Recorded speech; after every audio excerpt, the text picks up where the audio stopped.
Healthy খাবার খেতে চাচ্ছ আর ভাবছো হেলদি খাবার বোরিং হয়, তাহলে তো এই রেসিপিটা একদম তোমার জন্য। এটা হলো healthy guilt free chilli chicken, যেটার মধ্যে আমি বোনলেস চিকেন ব্যবহার করেছি। বোনলেস চিকেনই এই রেসিপির জন্য ভালো হয়, কারণ একদম তেল কমে রান্না হবে তার জন্য।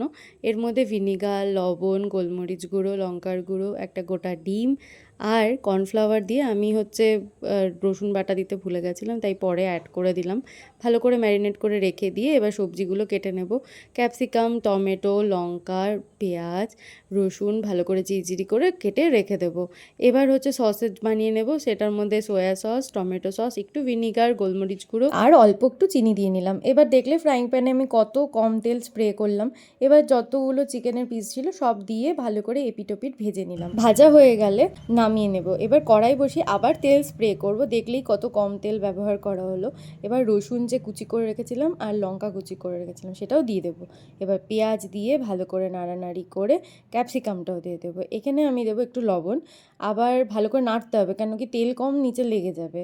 তারপরে যেই সসের মিশ্রণটা করে রাখছিলাম সেটাও দিয়ে দেবো। ভালো করে নেড়ে চেড়ে এবার টমেটোগুলো দিয়ে চিকেনের পিসগুলোও দিয়ে দিব। ভালো করে নাড়ানাড়ি করে তোমরা যতটা গ্রেভি রাখবে সেই হিসেবে রেখে আর উপর থেকে আমি সাদা তিল ছিটিয়ে নামিয়ে ফেললাম। আমি চিলি চিকেন সার্ভ করেছিলাম হার্ব রাইসের সাথে।